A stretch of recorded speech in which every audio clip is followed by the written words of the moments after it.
So it's been quite a week since we last met here, which was I did a politics chat last Thursday. And then on Saturday, Joanne Freeman and I, my friend Joanne and I, talked a little bit before the No Kings rallies. And the No Kings rallies were big, they were important. They were the only story that day. And it's really interesting the degree to which they did not get a lot of coverage in legacy media. Not necessarily a surprise, because I think one of the ways it helps to think about media these days is as a number of the legacy media sites have fabulous reporters, but a lot of them you should think of them as corporations that have a media section as opposed to being actual straight media. One of the exceptions to that is a place like the New York Times, which, like or dislike, is not a corporation that then has a branch that is the New York Times. It simply is the New York Times. You can see in, although it was the New York Times that didn't cover the protests nearly as much as one would have thought that they should have when you think of the ways in which the New York Times and other legacy papers covered the Tea Party, for example, long ago now. But those were much smaller turnouts from what was on Saturday, probably around 7 million people. The upper limit was 8.2, according to G. Elliott Morris of Strength in Numbers. But that was a really big deal because what you did by getting out there and showing up was, first of all, demonstrating to other people that this was a safe, joyful space to be in, convincing people they weren't alone. It also said to a number of businesses who were thinking that in order to appeal to a majority, they had to reach out to the Trump administration and had to do what they said. You told those companies and corporations that, in fact, this is where the real momentum is those who oppose the loss of our democracy. Also, the size and the joy, the different art and music, costumes, and so on, the street carnival atmosphere does a lot to open up opposition to an authoritarian government to a greater number of people. That is, there are a lot of avenues in, which makes it much more welcoming to people who are not themselves interested in authoritarianism. That is, the wider the tent, the more people will come in, and the better the feelings about that movement will be as things get harder going forward. So that was a really big deal, and it was really exciting to see. I don't know, for a lot of people, I think it really felt good to recognize that there is this building momentum. And it happened, I think it was on Friday.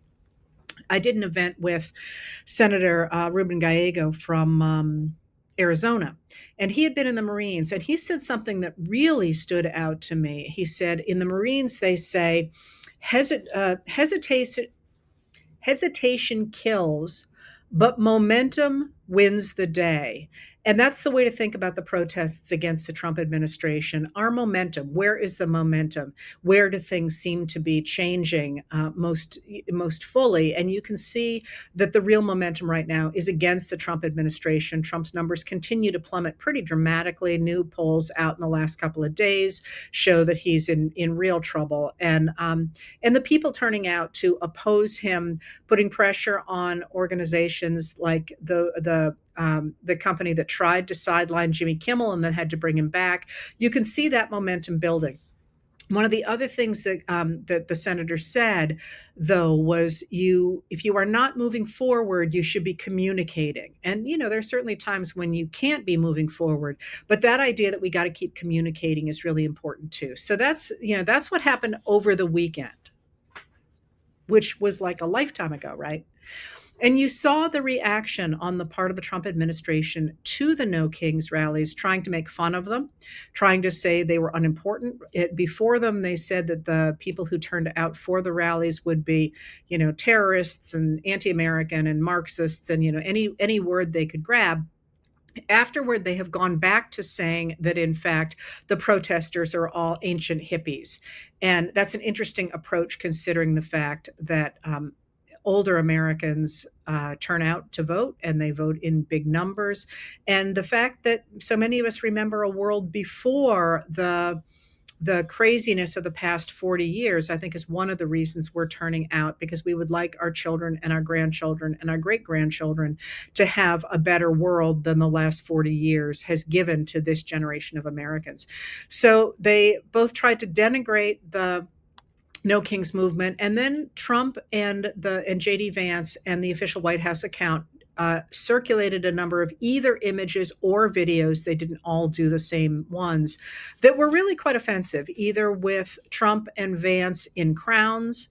The video that you may or may not have seen of Trump in what seemed to be a fighter pilot.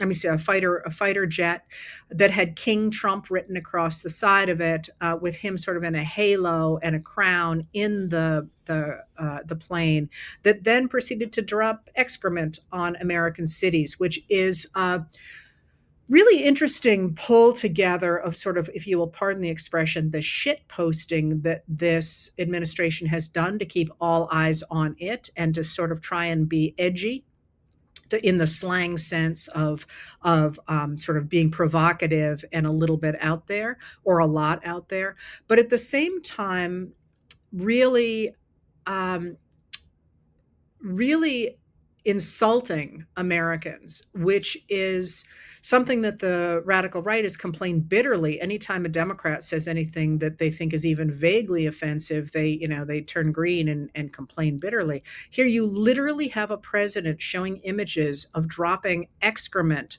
on fellow Americans, including one who was identified pretty clearly as a 23-year-old, a 23-year-old influencer. So it wasn't somebody totally random, but that singling out of an influencer was again really something coming from an administration. There's also another funny little twist in that a lot of the memes that have come out of the White House and the administration have been those edgy memes that were, um, that were designed to appeal to a certain group of people. Poop jokes are very second grade. And that's a real interesting shift there that suggests at some level, whether or not Trump was actually behind that video, certainly seems that somebody is pushing the idea that he is approaching a second childhood. And that I thought was really interesting. It was really quite different than other things that they have posted. All right. So that's what happened over the weekend. And there's other stuff that happened on the weekend too. But let me get into your questions, and then maybe we can go back to where the weekend was, because the point of what I hope to do today is to recognize that there's a ton of stuff going on. It's really hard to keep your feet under you, especially when a lot of it is very deeply troubling in different ways. And I do think that there is, though, a pattern through it all. I might be wrong. I'm struggling like you all are too, but there are certain things that seem to jump out. So let me start with your questions. The first one that everybody wants to hear about is the East Wing of the White House. Can Trump do that? Well, he does not have the permissions he needs to have. I'll explain how that's happened. So, no, he can't do that, but he did. And this is, I think, a real signal of two things. One, of the administration's real attempt to demonstrate essentially authoritarian power with the sort of logic of catch me if you can. And that may or may not be something that ends up happening, that he does get caught in the end. But the reasoning behind the White House, apparently, again, once again, this administration is could not be less transparent about anything. But when Trump first started talking about adding this ballroom to the White House, lots of people, including me, said you can't just do that, that there are layers upon layers of Park Service and historical associations and the Washington, D.C., and so on that have to sign off on any changes, literally to the point that the doors in the White House are special, and there's all sorts of things that you cannot do because it's the White House, and the president doesn't own the White House. The president only lives in the White House and works in the White House. So there's all kinds of things often that presidents want to do and can't, because the White House says, nope, you can't do that. That's not the way it's going to happen. Well, so what the White House has argued is that the commission that is supposed to oversee the White House, it is called the um, I wrote it down here, the National Capital Planning Commission, is Trump put one of his allies in charge of that, a guy named Will Scharf. He is also the White House staff secretary, and the position that they are taking is that the Planning Commission only oversees construction, it doesn't oversee demolition. And that's the sort of uh,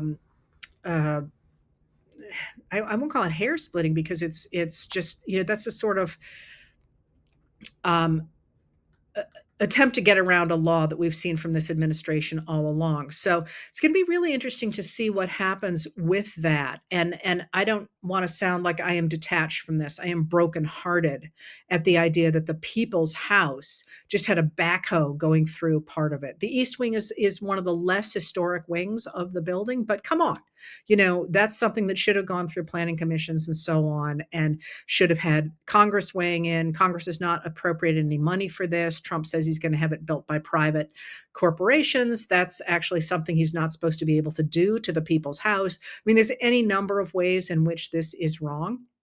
But one of the ways that really jumps out to me right now is that the administration has demanded that nobody who sits in the Treasury building, which has a really good view of this. If you've been to DC, you know how close they sit. Has demanded that nobody share pictures, because the image of a backhoe tearing into the White House is a little too on the nose for people who are already upset with the president and with what the president is doing. So, can he do this? No. Did he do it? Yes. The similarly with the Rose Garden, that there are upgrades that should be made periodically to the White House, but it's supposed to go through a lot of channels. And in this case, the attack on the East Wing went through none of those things. Now, what's going to happen there, we don't know. Trump says he's going to build this giant ballroom. It sounds like a complete monstrosity, but there's a lot of ifs in all this. And one of the things that's very symbolic, I think, about the attack on the East Wing is that it's very easy to tear things apart.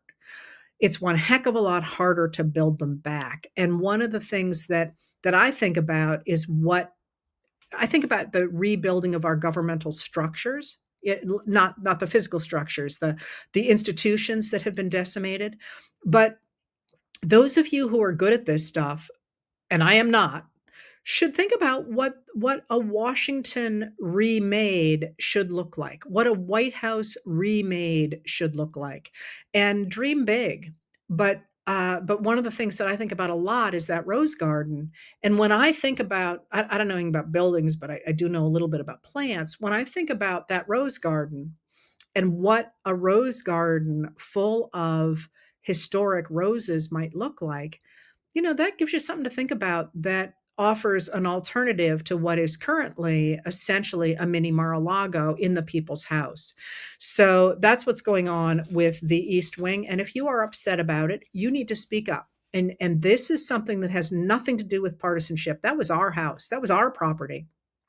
And somebody that we put in there temporarily just started knocking it down. And imagine if this were a renter that had done this to your property that you loved.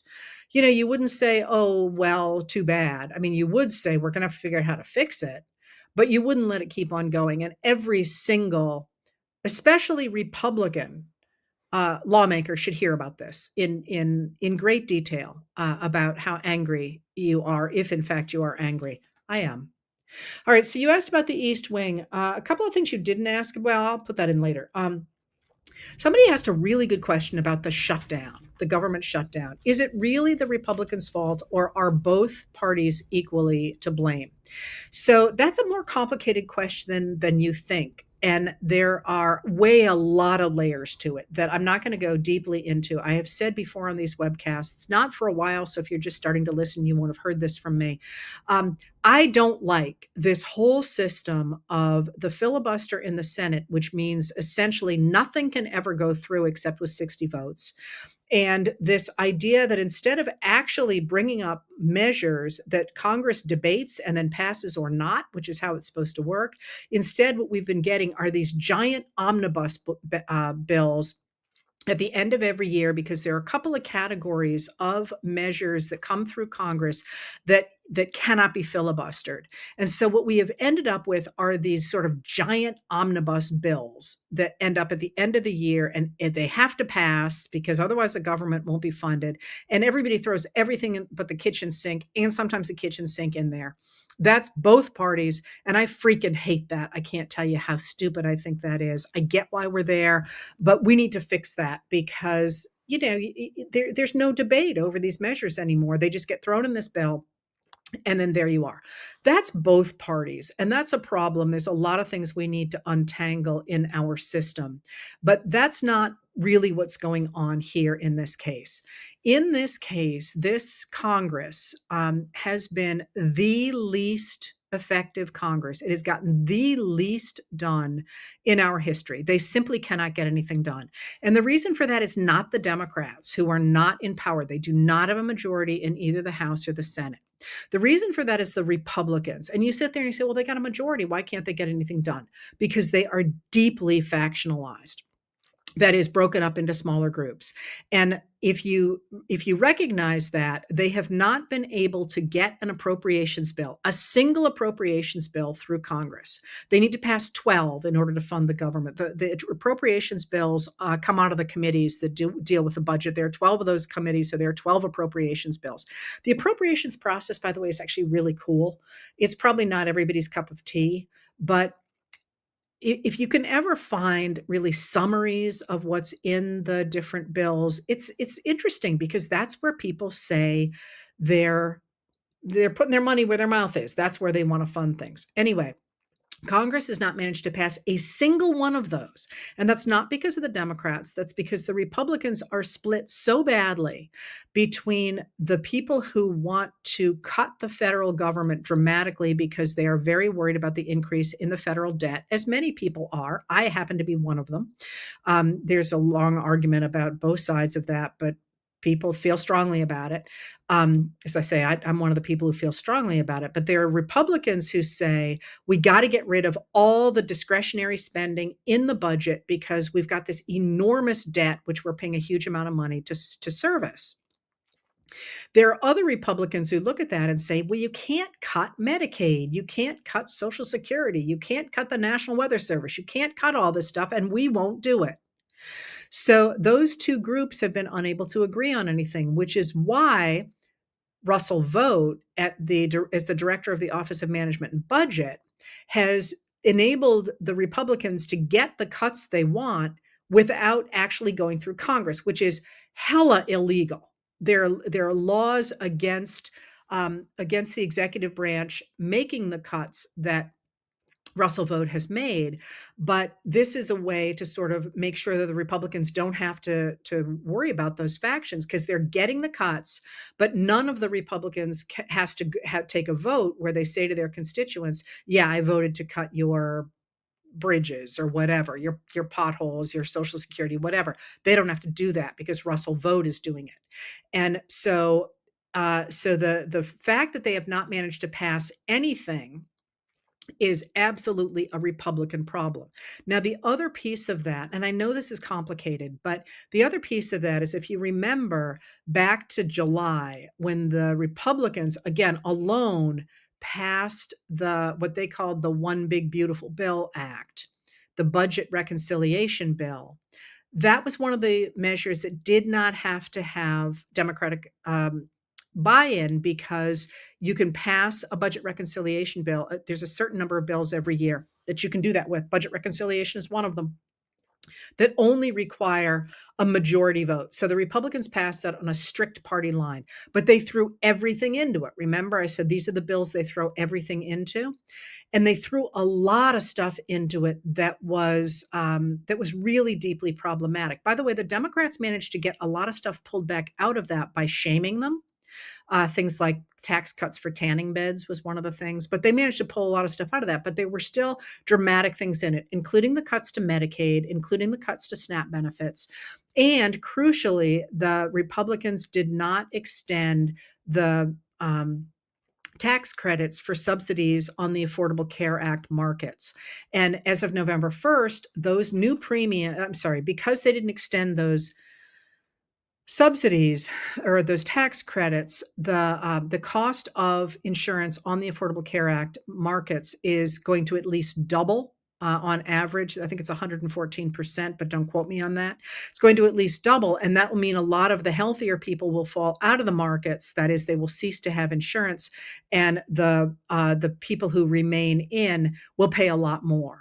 And those will be devastating for Americans. And crucially, three-quarters of the people who will be hard hit, I'm sorry, three-quarters of the uh, policies, I assume policy per person, but um, three-quarters of those are in states that voted for Trump in 2024. And that's in part because those subsidies were part of the expansion of Medicaid under Joe Biden during the COVID years. And the reason that it ends up hitting the red states so hard is because they had not previously expanded. So they expanded during those years, and now they're going to lose those tax credits. That was in that budget reconciliation bill. So back to the shutdown right now, the who is to blame? The House Republicans jammed through uh, uh, a continuing resolution to fund the government at the levels it is currently funded at, with a few tweaks, extra security for Congress people, for example, until November 21st. In the Senate, the Democrats said, no, we are not going to go along with that. Usually there's a negotiation for a continuing resolution, and somebody gets something and somebody gets something else. Not huge tweaks, but there's usually a negotiation. And the Democrats said, no, you got to fix these tax credits. You've got to make sure people get these tax credits, because otherwise you're undermining Obamacare. You're undermining the Affordable Care Act. And like, people are going to take a really bad hit from this. And they're on good ground there, because 78% of Americans, including, I think it's 69%, it is 69% of Republicans, want those tax credits extended. And the Republicans know that this is really popular, and a lot of the Senate Republicans are like, we should maybe do this. In fact, today the Trump held a held a lunch for all the senators except one, all the Republican senators except one, at the White House in his Rose Garden Club. It's not a club; it's our Rose Garden. I'll stop. Um, to try and keep them from wavering on that point. But the House Speaker Johnson just wants to jam this. So he sent all his people home. The House is not doing any business at all. It's not conducting business. So if you think about the shutdown, who's to blame? Well, the Democrats in the Senate could say, oh yeah, we cave, we don't care. But there is more to it just than the health insurance, which is big enough. This is that the Republicans are refusing to engage in any of the normal negotiations, anything. They're saying, you got to do what we say. And that puts the Democrats in a terrible position, not just because they would like to protect healthcare, but also because the Democratic population is saying, don't you dare back down any longer. You keep backing down against the Republicans. What's it going to take? And so right now, it looks like the people who are wavering are the Republican senators, because again,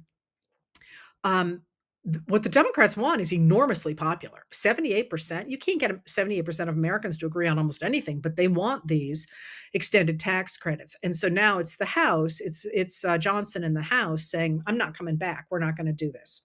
All right, so I'm perfectly comfortable putting the blame for this entirely on the Republicans under those circumstances. In this short term, like I say, I don't like the whole system to begin with, but right now that's what's going on there. Now, you asked a lot about Adelita Grijalva. And why doesn't somebody else swear her in? Nobody else can swear her in, because the Speaker of the House is the voice of the House, and the Constitution gives the House the right to determine who will sit in its halls. Now, in 1969, there was also a lawsuit over the attempt to keep people out of the House, and the courts said that you cannot stop the swearing in of a House member unless there is some other challenge for corruption or cheating or whatever. None of that is there for Grijalva. So the next step for trying to get Grijalva sworn in is that the Secretary of State of Arizona will probably sue to get her sworn in, because this is absolutely appalling. She was elected on September 23rd. We are now October 21st. She hasn't been sworn in. And to my mind, it is hugely offensive that Johnson keeps going out in front of the cameras and saying she should be working for her constituents. She can't. She has no access. She's no different than you or me, or unless you're an elected right now looking at this screen. She's no different than you or me or anybody else. Until she's sworn in, she ain't nobody as far as Congress is concerned, except a representative elect. She can't have the phone. She can't have a laptop. She has no access to anything until she's actually sworn in. So when he gets out there and says she should be working for her constituents, she is literally in Washington waiting to be sworn in so she can go to work. The Republicans are not. He has very deliberately kept them out of Washington so they can't hold a vote, but also so they can't talk to the press, because there's a lot of tempers running really high, and he doesn't want people like Marjorie Taylor Greene in front of the Congressional Press Corps saying this is crazy. We should extend the tax credits for healthcare, which she believes, or at least she has been embracing. So that's what's going on with the. Yeah, somebody just said that. Johnson blushes when he lies. It's really true. He turns beet red, and you can just see it. He just kind of blooms. So there you go. So a couple other questions here that I wanted to get to. Oh, the reason that he won't swear in Grijalva is because Grijalva will be the final signature on the discharge petition, so that there will be a vote on whether or not the Congress will demand the release of the Epstein files. It is widely believed that if a vote happens, that a number of Republicans, some people have said as many as 100, will jump ship and will vote in favor for the release of those files. We don't know. You never know what's going to happen with a vote like that. And Johnson is dead determined that's not going to happen. A lot of you asked about what's going on with the Epstein files and the Epstein case, and that is that it still goes on, not least with the release today of Nobody's Girl, the memoir of Virginia Giuffre, who was the one of the early whistleblowers of what was happening with the sex trafficking around Jeffrey Epstein, the convicted sex trafficker, and his associate convicted sex trafficker, Ghislaine Maxwell. That book came out today. I have not read it. The excerpts I've seen from it suggest that she tells a lot about how the system worked and who the privileged people, or how the privileged people in it worked. I'm not sure that there is much that applies to the White House that we didn't already know, but I don't know. I haven't read it yet, and probably won't. Maybe ever, but at least for a while. I have so many books I got to read right now for really pressing political stuff as well. All right. So where I'm going with this, actually, you asked more questions and I'm already at 30 minutes. Listen, I'm gonna pull this together and take a few more minutes to pull this together, because I guess I say so much stuff has happened and it's hard to make sense of it. The other thing that I haven't talked at all about that is crucially important is the administration's ongoing, apparently, attacks on Venezuela, and what's going on with the Trump administration's attacks on the leader of Venezuela, Maduro, Nicolas Maduro, who is no prize. He was, he was elected as somebody on the left, but like all authoritarians, pretty much took over the country pretty quickly. What's happened in Venezuela is more than a little bit heartbreaking, but the Trump administration has been launching what certainly appears to be an attempt at regime change in Venezuela. That's what people who are watching seem to think he is up to, with this idea that bombing these speedboats in the Caribbean is an attack on the Maduro, what he calls narco terrorism. But those speedboats are 1,000 miles from the U.S. They're not. They certainly don't seem to be actually narco terrorists in the sense that Trump is using it, that directly threaten the United States. And of course, it appears the U.S. has also hit boats that involve people from other nations, including Colombia and Ecuador.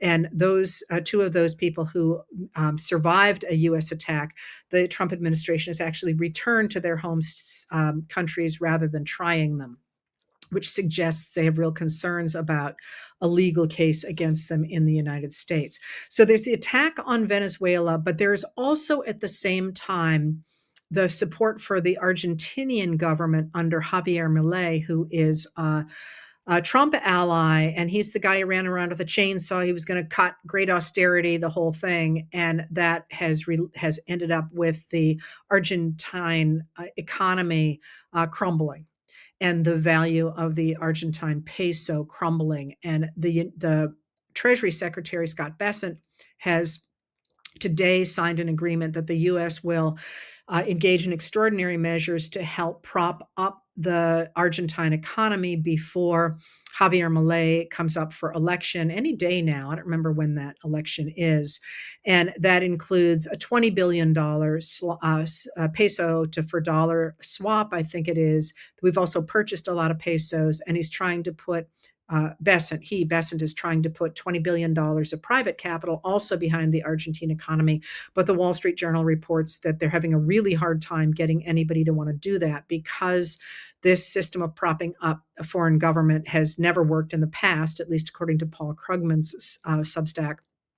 And so it looks as if the U.S. government might have to step in and support that. One of the reasons it appears that we have done that is because one of Scott Bessent's pals put a lot of money behind the Argentine economy, and he stands to lose a lot if he doesn't get out before it collapses altogether. So you have what certainly seems to be let me throw one more thing out. Donald Trump's pardon, either yesterday or the day before, I don't remember which, of George Santos, the Republican former congressman who was the one who was such a con and was convicted of fraud. Trump pardoned him, or commuted his sentence, didn't pardon him, I'm sorry, commuted his sentence. So what are we looking at here? It certainly looks as if we are looking at a government in the United States that is trying to undercut governments in Latin America that it doesn't like and support governments that it does like, putting the might of the United States behind a certain kind of pro-Trump, pro-MAGA government in Latin America. At the same time that in the United States, they are putting that same sort of muscle behind pardoning friends, pardoning cronies, going after those they perceive to be their enemies. And people like the New York Attorney General Letitia James, for example, or former FBI Director James Comey. And at the same time, exercising extraordinary power, going after the White House with a backhoe, and with the tools of destruction, was really in your face. And it was designed to be in your face, to the point, I think, that other people who aren't as behind MAGA recognize that the American people shouldn't see these images because we will be so angry about them. And all of that is happening in a really interesting moment as Trump's popularity continues to plummet, as the economy in the United States continues to hurt ordinary people, especially now with the upcoming increases in health premiums, and at a time when people are increasingly turning out to oppose this administration. So it's almost like there are two very different stories. You're seeing this administration really doubling down on the idea that it can do whatever it wants. It's using the economic might of the American people to support Javier Milei, to support strikes against Venezuela and possibly other countries as well. You're seeing that use of American might to serve MAGA ideology, which is a right-wing ideology that at least in part overlaps with Nazism, which you've seen in a number of things lately, but most recently in the fact that one of Trump's key nominees was just exposed yesterday for having said he has a Nazi streak in him, and parroting a lot of language that is very reminiscent of fascist movements. So you're seeing that on the one hand, and at the same time, you're seeing a real pushback from the American people against that. What does that look like going forward? First of all, I think we're going to see a lot of more attempts on the part of the Trump administration simply to throw their weight around and do whatever they want. But in this moment where I started out was saying the momentum is on the American people who don't want that, who take a look at $40 billion going in to prop up Argentina, the Argentinian economy under this right wing uh, wackadoodle, and saying, if you got $40 billion to be thrown around, here's a thought. Why don't you throw it into things like US healthcare or housing policy or back into SNAP benefits? Or how about pushing back a little bit on the cuts you made to Medicaid and all of the places in which the government should be, and I would argue, I'm sorry, could be, and I would argue should be investing in the American people. So if you think about the larger picture here, what you really see is these two dramatically different ideologies. One embraced by the Trump administration, saying that what we really need to do is cut taxes and regulations so a very few individuals can run the country and perhaps the world the way people like Javier Milei would like to, and Vladimir Putin and Viktor Orban in Hungary and so on. And on the other hand, you see people saying, hey, wait a minute here. What about investing in the American people? And I will continue to make the argument that where we are right now is with the idea that we, the people, regardless of party, I've said at least two things here today that are ones that are on different sides of the political divide, that we are in a nonpartisan way, we would like our government to respond to our needs, not to those of this small cabal that is using our economic power and our military power to try to prop up a decaying figurehead who is literally taking a sledgehammer to the White House and to everything that implies. So when you think about going forward, one of the other questions you asked is, can the Supreme Court overturn a future Supreme Court overturn Donald J. Trump versus U.S., which is the July 1st, 2024 decision that says the president cannot be prosecuted for crimes committed as part of his official duties? Absolutely, it can. Think of the Supreme Court decisions that have been overturned in the past. Plessy versus Ferguson, for example, overturned in 1954 by Brown versus Board. And I could go on through a whole bunch of things like the change over income taxes and so on, although that was eventually overturned by by a constitutional amendment. These things can all be changed going forward. We can even replant the roses in the rose garden, but we are going to have to continue to keep pressure up on this administration.